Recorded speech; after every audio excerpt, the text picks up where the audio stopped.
अस्सलाम वालेकुम दोस्तों, आज हम आपको सैर करवाएंगे एक ऐसे मुस्लिम मुल्क की जो तारीख़ की किसी किताब से कम नहीं है, जहाँ के लोग ज़्यादातर अमीर नहीं हैं लेकिन इसके बावजूद बहुत से खुशहाल हैं और मेहमान नवाजी में सबसे आगे हैं। एक ऐसा मुल्क जिसे औलिया कराम का वतन कहा जाता है।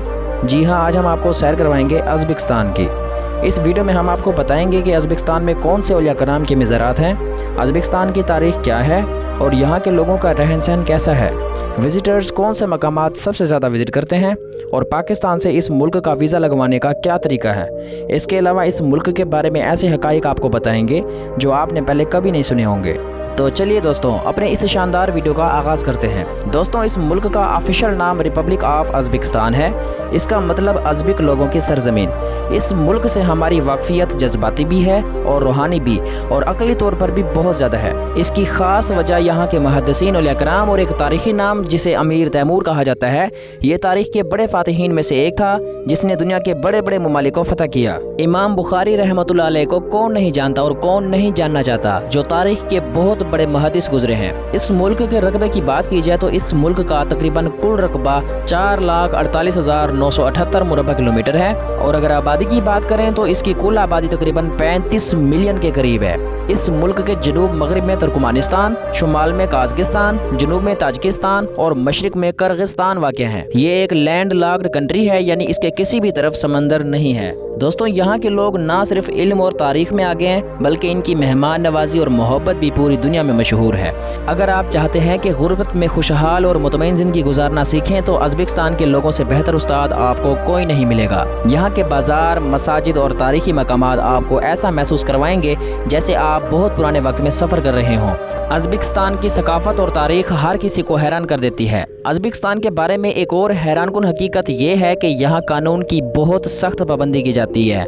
आम शहरों में आपको ज़्यादातर पुलिस या सिक्योरिटी गार्ड्स नज़र नहीं आएंगे और ये चीज़ इस मुल्क के अमन व अमान की सूरत हाल को ज़ाहिर करती है। दोस्तों, अगरचे अज़्बेकिस्तान एक गरीब मुल्क है और आम लोगों की आमदनी कम है, लेकिन आपको ये जानकर हैरानगी होगी कि पिछले 10 सालों में यहाँ कोई भी मोटरसाइकिल, साइकिल या गाड़ी चोरी नहीं हुई। ये वाकई एक हैरानकुन बात है जो लोगों की ईमानदारी और अखलाकियात को ज़ाहिर करती है। अज़्बेकिस्तान सियाहत के लिहाज से भी बहुत अहम मुल्क है। यहाँ हर साल लाखों लोग आते हैं ताकि हज़रत इमाम बुखारी रहमतुल्लाह अलैह और इमाम तिर्मिज़ी रहमतुल्लाह अलैह के मज़ारात की ज़ियारत कर सकें। इसके अलावा यहाँ हज़रत उस्मान गनी रज़ी अल्लाह तआला अन्हु के दौर का कुरान पाक भी मौजूद है जो अपनी अहमियत के लिहाज से दुनिया भर में मशहूर है। दोस्तों, यहाँ के तारीख़ी मकामात भी लाजवाब हैं।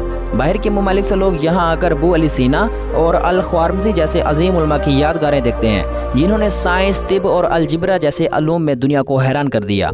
दोस्तों, आज हम अगर यूरोपीय ममालिक में मेडिकल के शोबे में तरक्की देखें तो हम हैरान रह जाते हैं, लेकिन क्या आप जानते हैं कि ये सब अबू अली सीना की वजह से है।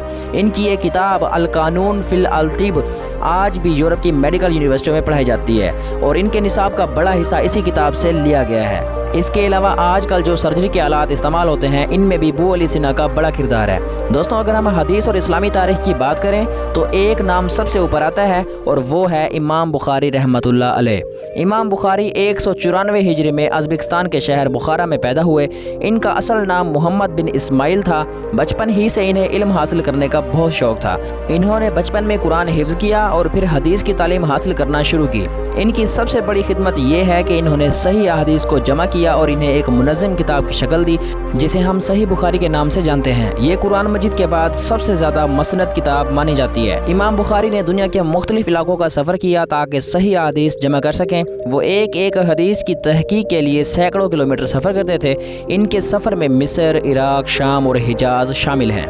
इमाम बुखारी रहमतुल्लाह अलैह 22 साल की उम्र में 256 हिजरी में वफ़ात पा गए। इनका मज़ार समरकंद से 25 किलोमीटर दूर एक गाँव में मौजूद है जहाँ हर साल हज़ारों लोग आते हैं। दोस्तों, अज़्बेकिस्तान के होटल्स और रेस्टोरेंट्स भी बहुत आला मयार के हैं लेकिन ज़्यादा महंगे नहीं। यहाँ के लोग खुश मिजाज और मेहमान नवाज होते हैं। जब वो शुक्रिया अदा करते हैं तो दाएं हाथ को सीने पर रखकर रहमत कहते हैं। यहाँ के लोग खाने की मेज़ सजाने में माहिर हैं और ग्रीन टी और ब्लैक टी शौक से पीते हैं। यहाँ का पुलाव दुनिया भर में मशहूर है। अगर करेंसी की बात करें तो अज़्बेकिस्तान की करेंसी सोम है।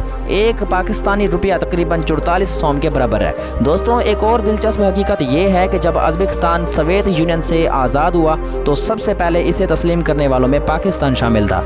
इसी वजह से यहाँ का टाइम जोन भी पाकिस्तान जैसा है। ये इलाका हमेशा चीन और यूरोप के दरमियान तिजारती रास्ता रहा है। 7वीं सदी में अरब फातिहीन यहाँ आए और इस्लाम फैलाया। फिर 13वीं सदी में चंगेज़ खान ने हमला किया और बहुत सी तबाही मचाई। बाद में 1336 में अमीर तैमूर पैदा हुए जो एक अजीम फातेह था। 1370 में इसने मंगोलों को शिकस्त दी और अपने इलाके वापस हासिल किए। 1398 में इसने हिंदुस्तान पर हमला किया और दिल्ली फतह किया। 1876 में ये इलाका रूस के कब्जे में आया और फिर सोवियत यूनियन का हिस्सा रहा। आखिरकार 1991 में आज़ाद हो गया। यहाँ के लोग मेहनती हैं, मर्द और औरत दोनों काम करते हैं। ज़बान अज़बिक है और जो तुर्की ज़बान से मिलती जुलती है। दारुल हुकूमत ताशकंद है जो पाकिस्तान से तकरीबन 2 घंटे की फ़्लाइट पर है। ये एक खूबसूरत और पुरअमन शहर है। दूसरा बड़ा शहर समरकंद है जहाँ हज़रत दानियाल अलैहिस्सलाम का मज़ार मुबारक भी मौजूद है। यहाँ की इमारतें नीले रंग के गुंबदों से मज़य्यन हैं। अगर वीज़ा की बात करें तो आपको इनविटेशन लेटर, फ़्लाइट टिकट और पासपोर्ट दरकार होगा। ये सब चीज़ें इस्लामाबाद में मौजूद उज़्बेकिस्तान एम्बेसी में जमा करवानी होती हैं। वीज़ा आमतौर पर 1 या 2 दिन में मिल जाता है। अगर आपको मौका मिले तो इस मुल्क को ज़रूर विज़िट करें क्योंकि ये वाकई एक शानदार मुल्क है। तो दोस्तों, ये थी आज की हमारी दिलचस्प वीडियो। आपको ये वीडियो कैसी लगी कमेंट में ज़रूर बताइएगा और अगर चैनल पर नए हैं तो चैनल को सब्सक्राइब और वीडियो को लाइक ज़रूर कर दें। अपना और अपने प्यारों का ख्याल रखें। मिलते हैं एक नई वीडियो में, तब तक के लिए हमें इजाज़त दीजिए। अल्लाह हाफिज़।